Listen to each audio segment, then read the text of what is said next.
Hi. I wish you all a very bright sunny morning. Though my room is lighted up for better vision, but actually it is a very bright sunny morning. I wanted to share something very positive with all of you. So that is the reason of me preparing this and putting it on the public platform. So it took me a lot of courage to actually speak on this on a public platform because I am basically not at all a good orator. So please pardon me wherever you find me speaking repeatedly on certain words or sentences, or stammering a bit or jumbling up sentences. So I hope you will pardon me for all that and focus on the content which I would love to share with you all. Now, this is not prepared with any profit intention. This is basically being prepared, as I said, that when you want to, when you are benefited from something, you feel like sharing it and spraying it. Basically, it's spraying of colors to all the other people there are out here. So, I would start off with saying that, as we all know, that to keep yourselves in a better mental attitude, you have to always be in a positive mood. Whatever hardships are there in your life, irrespective of that, you have to be in a very positive mood. So I'll be basically talking about mental health, then the much hyped word which you will find n number of YouTube videos on this topic, along with a lot of books out there in the market, and that is manifestation or law of attraction, and a bit of astrology also. I will be speaking on it. So I am not any guru of any of them either. I'm just sharing my experiences, and my main intention or my main focus would be how to, the benefit that you get while you keep your positive sense of attitude. So that is what I'm going to focus on, and how you're going to practice about it. So that is the basic thing, and how you can pacify some relations in your life which are really, really very strained, but is very important, and you're going to just let go of these relations in your lives. So that is what I'm going to speak about. Now, as I was saying that to keep yourself in a very positive state, I think you must have all heard of this writer Rhonda Byrne and her famous book Secret. You must also have heard of this book Magic, that is a 28 days practices, that also written by her. And some books are like life changes for certain people. So to me it is really a very valuable book. I won't say that it has changed me a lot. I'm still into my set of confusions, and I'm an overthinker. So I really generally do not believe what is said or I see. I go into the inner level or try and find out the inner meaning, and then only I can. I mean, everything for me has to be, what to say. I need evidence for everything. So only then can I have my own belief system.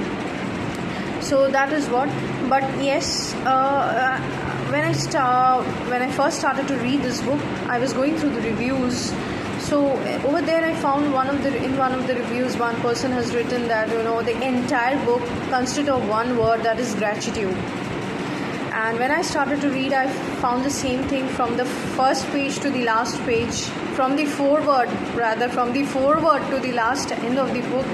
There was this word called grateful, and grateful. But people do not understand, for manifestation to work, whether it is for relations, you want to cultivate some good relations, you want to pacify those negative relations in your life, or whether it is for money manifestation. For all these things, you have to be very grateful. Now, so, basically this, once you keep continuing being grateful, then only, certain good things will happen. Because it is saying, for manifestation to work, it is basically you have to consider yourself as a magnet, and like attracts like. Or so whether you're thinking in a positive manner, so that positive thing will happen, or whether you're thinking in a negative manner, that negative thing will happen. It is basically taking a shape or a form that is regarded as quantum physics. So basically, say for example, you're imagining that you are in the midst of your a lot of work in your workplace, with in the midst of a lot of tensions. You are feeling that you're going on a tour. You're already on a tour, so you're traveling either by train or by flight, whichever is affordable for you, and you are visualizing those imaginations. And if you can constantly imagine on those thoughts, then those things will take shape, physical form, and suddenly you will realize, in the midst of so much of work also, suddenly the universe had planned it for you, or rather executed whatever you wanted or you desired. So that is what law of manifestation speaks about. So now when she is talking about gratefulness, for example, feel this, that you are having a fight with your most dearest person, and you are saying hell lots of things to them, or say rather that person is saying hell lots of things to you, and you're feeling like, arey, this person only I helped so much, I really pulled this person out of a very bad situation, and this person is saying so many blah blah things to me. And when you're saying that, hey, you're saying so many things to me, you're being very abusive and very irrational. So, and then that person tells you, oh, come on, you are also a very selfish person, you also have certain intentions, I also did so much and so much for you, and you're feeling like, arey, I did more for this person basically did nothing for me. And then you're forgetting, or you're focusing on the negatives that person is executing for you. But let me tell you one thing, that someone had once told me, nothing is free in this world. It's basically nothing. So when yes, that person, you might have pulled that person out of the situation, but then you wanted that person to smile. Wasn't that your reward? That when the person smiled back at you, didn't you feel happy? Or didn't that person say certain words of love to you, that you are a loved person, I really love you so much for pulling me out of this situation? So did you really did nothing for a price? Yes, you did. You wanted to have some moments with that person. That is the reason you did. You might have brought some gifts. You might have said some words of love, some words of concern. So why did you do that? Basically, you did that, that person, thinking that that person will also do something for me. So, and that was the moments you ran to meet that person. Why did you run to meet that person? Did you do that for that person? No, you did it for yourself, to get some moments of togetherness, to spend some moments of togetherness. For that only you did. So now you must understand that that person is again in a very bad situation, and that collision or that crash is between the two of you. So to now, instead of replying in a very hurtful manner, what you can do best is, you can just leave that room. This is what my views are, my suggestions are, that you can just leave that room for the time being. Or you can just, if you cannot leave that room, say both of you are sitting in the bus together, you're traveling at some place and you cannot just get down, so you can just put your earphones. So you can try one thing or the other. And the best is, if you are a very strong-headed person, you can just remain mute, and if you can, just close your ears. If that is possible, please close your ears. Let nothing get in. Sometimes we hold a breath when a bad smell comes out. If you can meditate. So if you can do that, I think that is very good. And Rhonda Byrne has been saying that you need to be very grateful, because this gratefulness is basically wiring our mind. The constantly we say this thing or we feel this thing, that is going to help us, benefit us. Forget the other person, it is going to help us so that we do not lose our temper. Because as Rhonda Byrne is saying that if you can think of one positive thought about the person who's being very abusive to you right now, if you can think of one positive thing about that person and concentrate on that or focus on that, you will get a number of such positive thoughts getting manifested or in abundance. One by one you will get those thoughts. You just have to focus on those thoughts. Yes, might be that person might have had, you might have been in a very low frame of mind, and that person might have had come and sat beside you saying, what is your problem, can I help you out, what can I do? Or maybe might have not spoken to you, understood, like a dog or a cat that is your pet. They can understand situations that you are not well, their master is not well, so they just cuddle beside you and they try to console you that, listen, I am there for you. So that is the thing that person might have done for you at some point of time. You might have skipped your food, maybe someone had died in your someone near has died, and this person might have cooked something for you and forced you to eat something, or might have helped you with your office work or something or the other. This person, believe me, even the harsh attitude which is being shown by a very loved person, if you go back, that person might have done something very good for you. And for manifestation to work, whether it is for relations or whether it is for money, you have to be very, very grateful. That is what Rhonda Byrne is stating in her entire book. Please be grateful, because once you be grateful about that person, nothing happens with the other person, but you come to a very positive state of mind and your anger levels goes down. Now Rhonda Byrne is saying one more thing which I really very liked it, that is that if you cannot speak directly to the person, maybe that person is no more in this world, or that person is an ex in your life, you can just take a photograph and speak certain good things in front of that person, saying that you did so much and so much for me, so I am really very grateful for whatever I am. It is because of you that I am. So that really helps to to pacify certain situations. So this is what I wanted to focus on. See, manifestation, yes, of course, it is saying that whatever your imaginations are, you have to have a proper vision mode, and that if it can get manifested.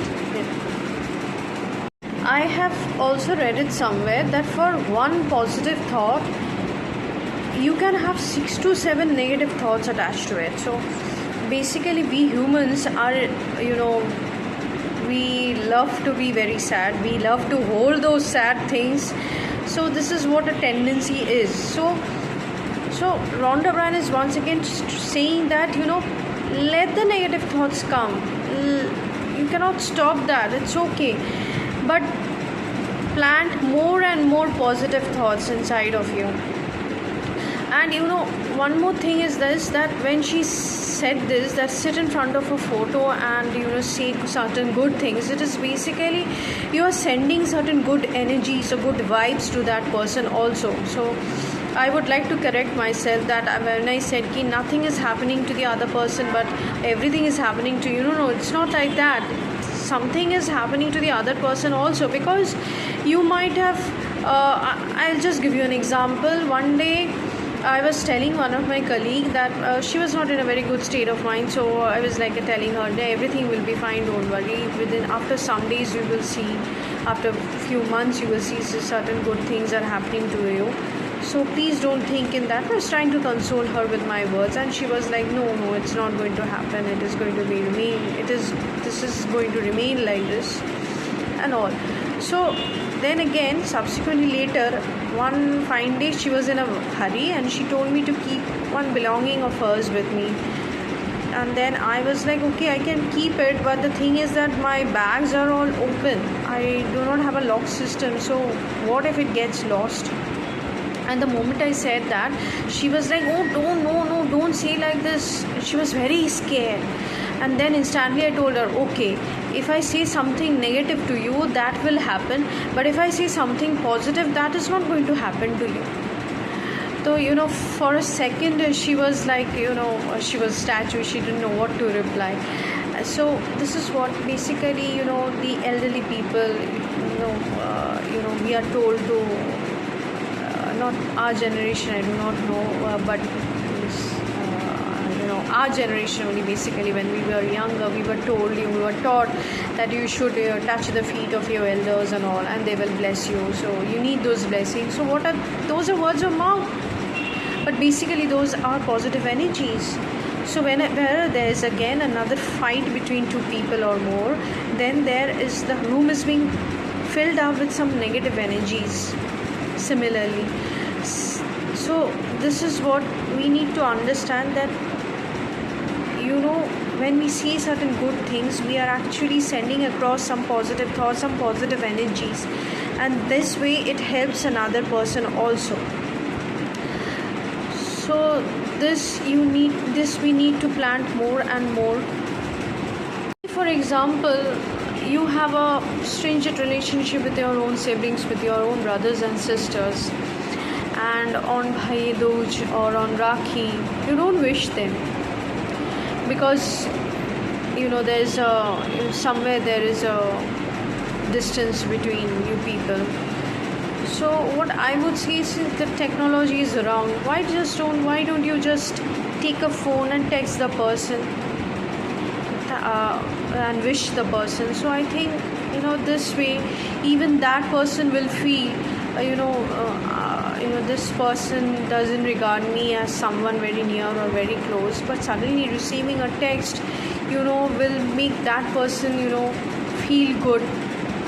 Maybe nothing more, maybe again the next year you did the same thing, and and maybe that again that following next year you did not text him, and this way that person will feel, okay, I'm so used to this person's message and this person is no more texting me. So basically that person will feel like getting back in touch with you. So that is how you can do certain changes. And one more thing, I feel that whenever there's a fight or quarrel going on with your loved relationships, the next day or after just while back, you can just tell the person, be grateful for whatever things that has happened, that he or she has done for you. I think that will help a lot. In the midst of the fight also, if you tell that person, we are fighting, but know this one thing, that you are a very important person in my life, and I am really very grateful for all that you have done. For a second that person will stop quarreling or whatever he or she is saying out to you. He will become statue for a second. And so these are the changes one can do. Now why I was talking about astrology is, or I would tell those of you do not believe in astrology, and those of you who have had some unsatisfactory experiences, unsuccessful things happening in your life, or astrology has some way or the other hampered you, please do not go into this. Please do not listen to what I say. But those of you who have had some belief or some faith in astrology can listen to me, because I would only tell you this, that astrology is such a thing that I'm not talking about the predictions, because often predictions can go wrong. But this kundli or the birth chart, which is drawn up for every individual, that speaks a lot about yourself. The most do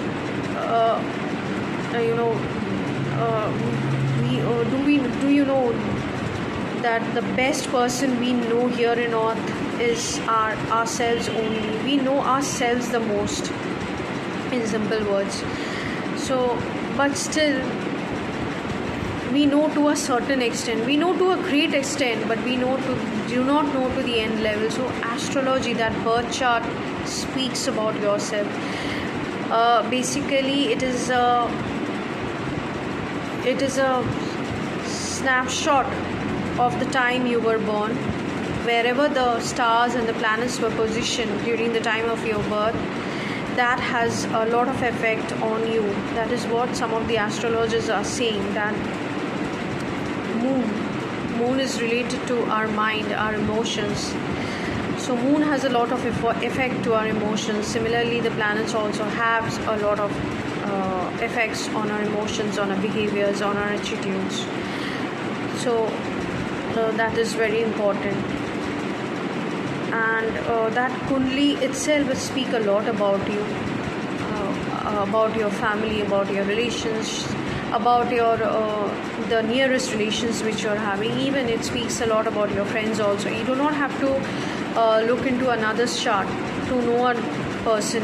You can just look into your, say that if that person is very near to you, very close to you, so you do not have to, you can of course, for cross checking, you can of course look into that person's chart to match everything, but it is basically not needed, because your own chart will speak of it. Because as a law of attraction also, that you attract what you are. Basically, some people, they are saying that what we think or what we imagine, that is what we are going to attract. So, but I had also heard some of the people saying that it's just basically what we are, that only we are attracting. So, for example, you want something, you want a luxury car, but at the same time you're feeling that no, I will not be able to achieve this car.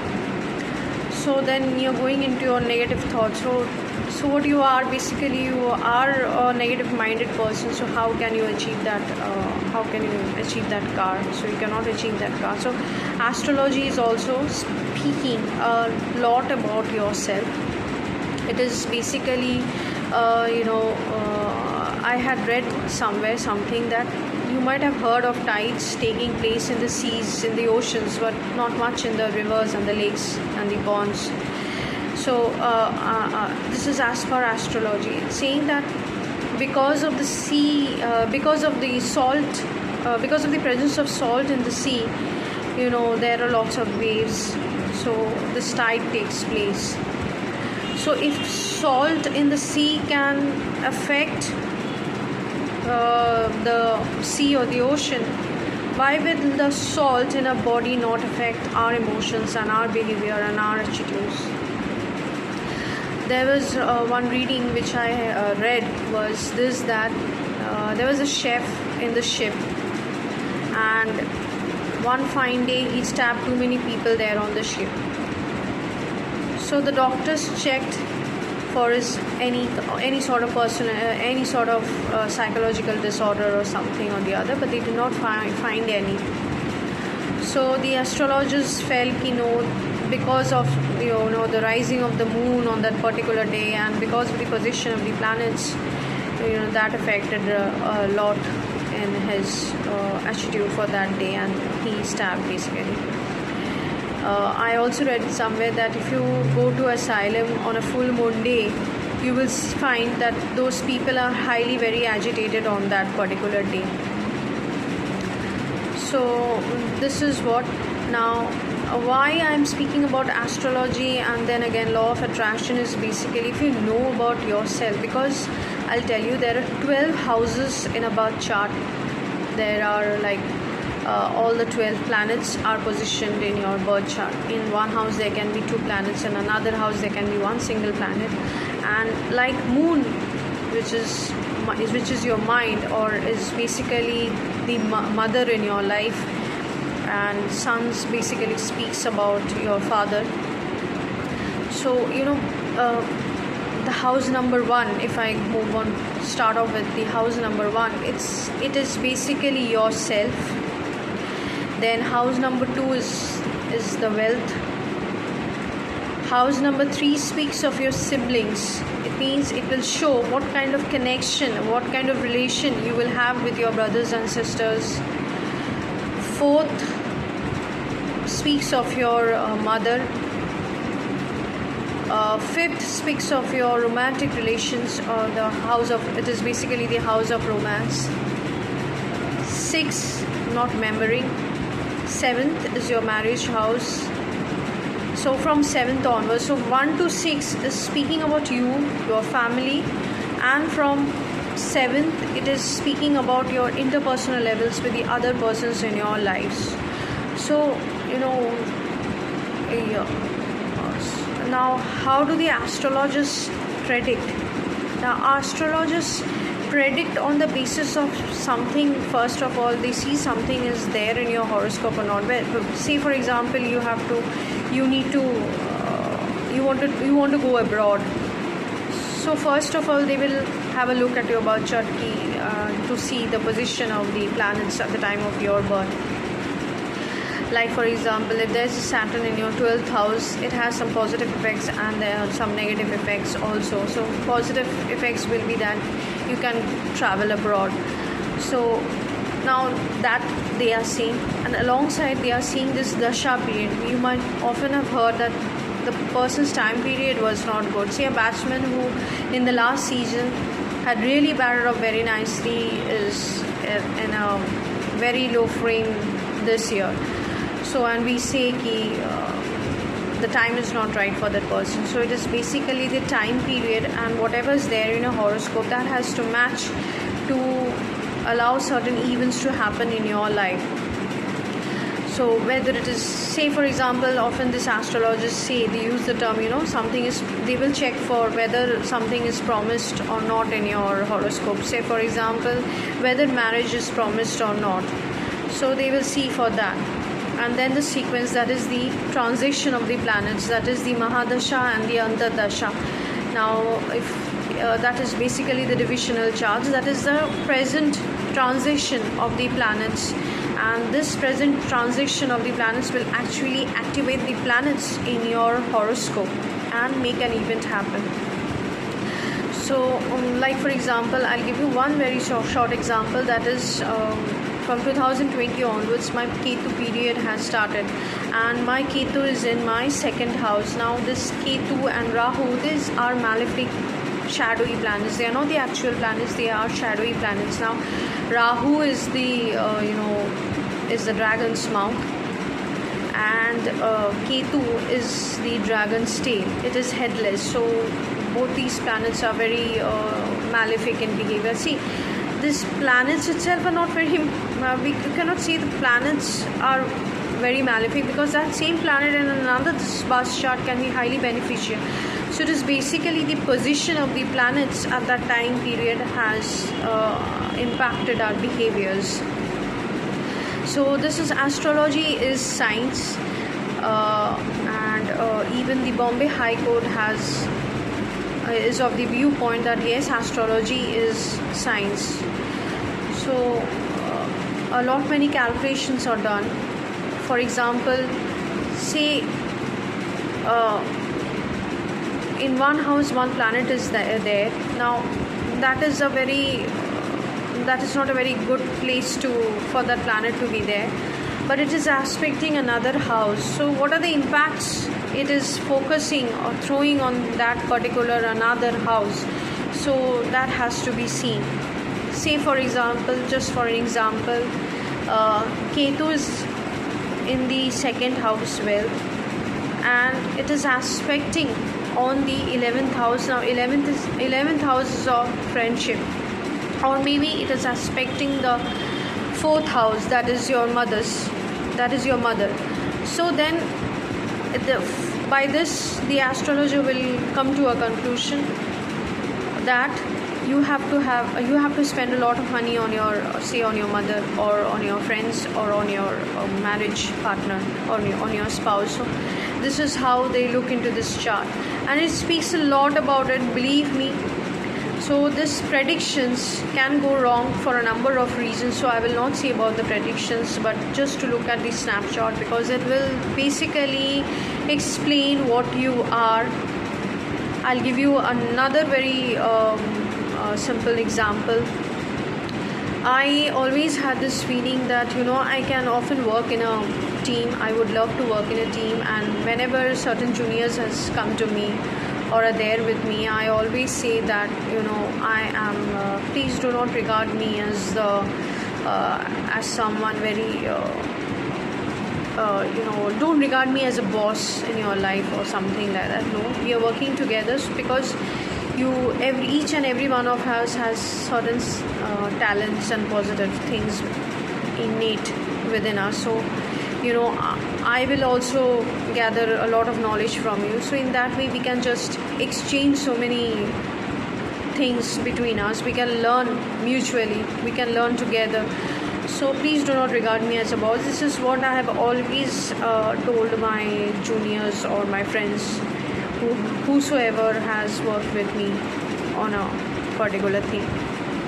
Now whenever I was looking into my horoscope and I was going deeper and deeper into this, I found there was one thing. I don't remember which planets were speaking or what position of the planets were speaking about it, that it said that basically I am an administrator, but basically I do not like to show my administrative levels.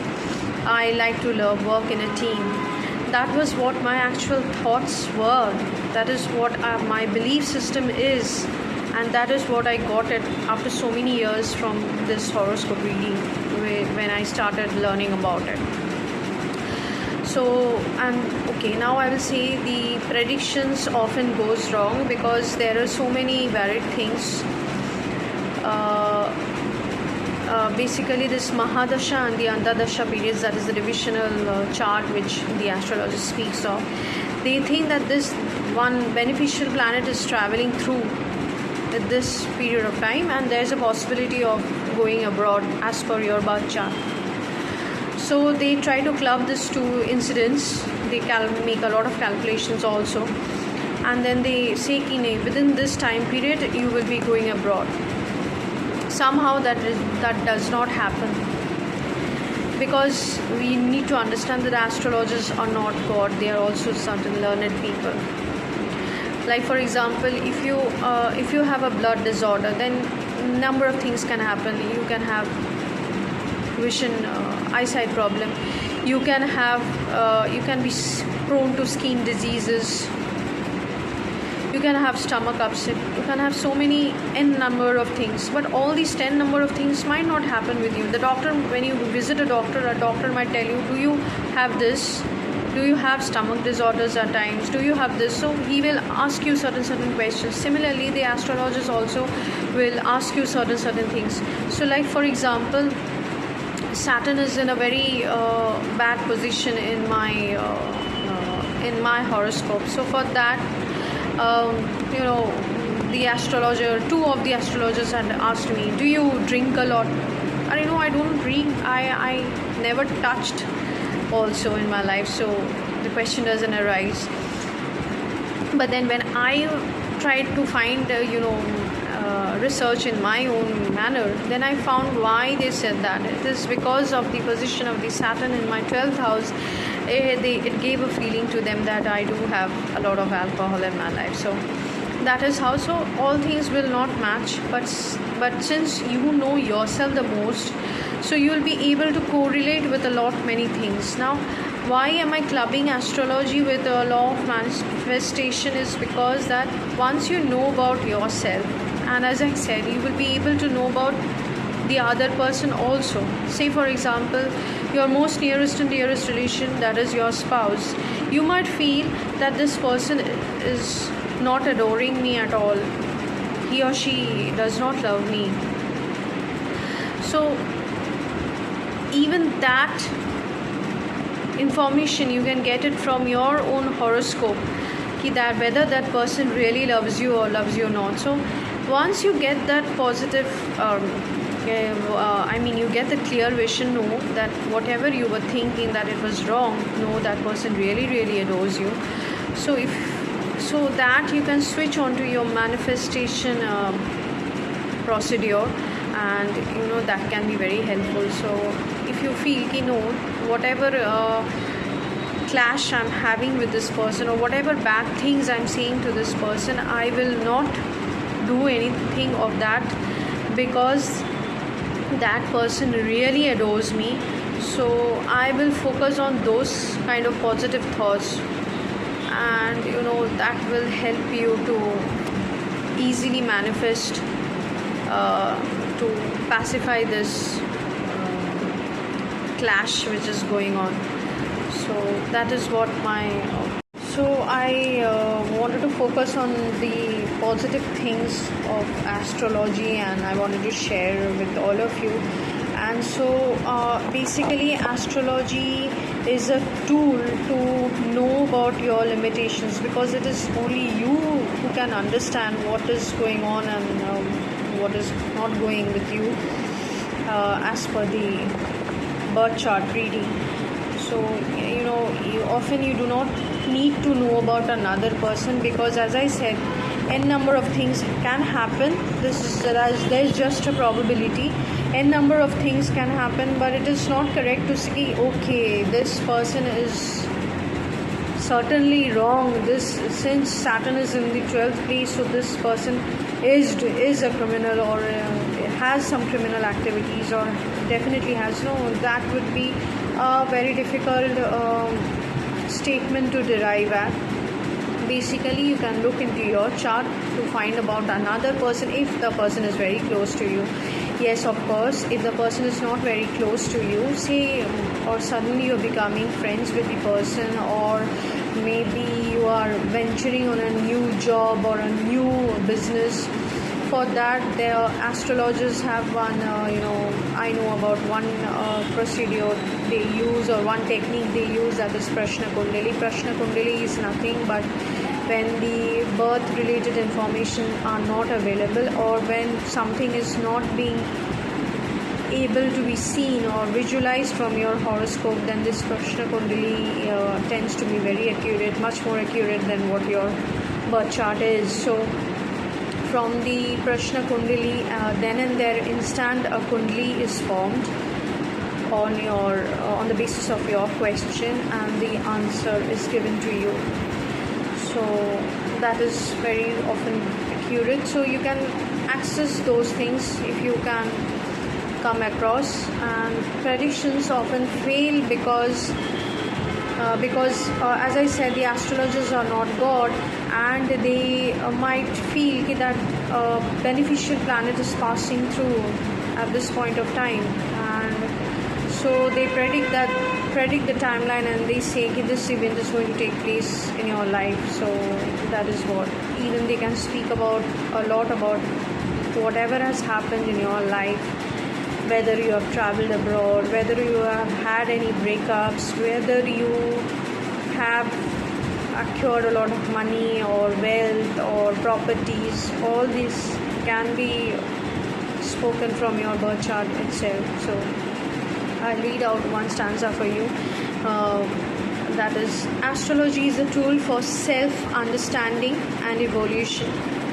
It is a form of applied and advanced psychology, a means to understand our own mechanisms and why some events are happening to us or occur to us at a particular time in our lives.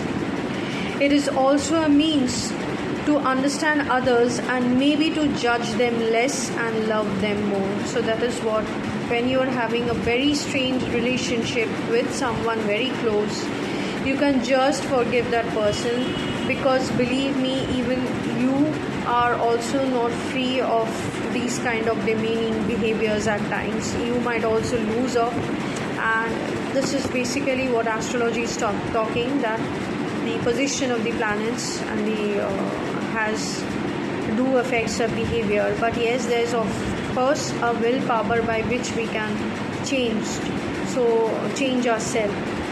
Now that also can be very tough at times. How can you change the behavior or the innate behavior? So that can be very difficult. So, but yes, you can forgive yourself and you can forgive others. Now there's another stanza I would read out for you. Some says fate cannot be changed, all predestined. However, with astral remedies and corrected lifestyle or leading life in a required way, would certainly mitigate the fate and destiny to some of great extent, though may not change it entirely. So often you will find the astrologers telling you about, wearing gems and stones and all those things. I do not know about the gemstones or all those stones. Gemstones, I can only say this: gemstones are basically lower in price than the stones, and gemstones are basically prescribed by the Western, have evolved from the Western astrology. So yes, those are actually behavioral changes which can help you in some way or the other. But often these people will prescribe to you, say if your Saturn is not in a good position, so you can of course visit Lord Shiva's temple, or you can go to the Shani temple on a Saturday, and that is the reason we find so much of crowd on a Saturdays in front of the Shani temple. So that is there. Or if your Mercury, that is the planet of communication and the planet of friendship, if that is weak, you can always pray to Lord Ganesha. Or so there are so many different forms of gods too. Prayers are often very positive, and they can give you lots of positive energy. So you can of course pray to all these gods, whichever the astrologers predict. So that is there. But I had once asked one of my friends, there are so many forms of God, so but I believe in one power of, but still I believe in one power, but I do like all other gods also. I do pray at times. But what are your thoughts, or what are your beliefs? So she told me one thing: how many main powers are there in your house? I said one main power, one main electrical, one main switch. So, and then she said, okay, but for your TV there's another connection going from that main switch, and there's from the main power, and there's another connecting to your AC, one connecting to your fan. I said, one connecting to your fridge. I said, yes, definitely. So there are so many different gods. I said, yes. So similarly, these different gods have different roles to play, because in astrology these different planets are actually represented by different gods. So as I said, for Mercury you can pray to Lord Ganesha. So for Shani issues you can pray to Lord Shani and also to Lord Shiva. So this is what these gods are representing, and you can of course definitely pray to them, and you can take help of this astrology too. Okay, thank you so much for bearing with me and giving me your time. Thank you so much. Good day.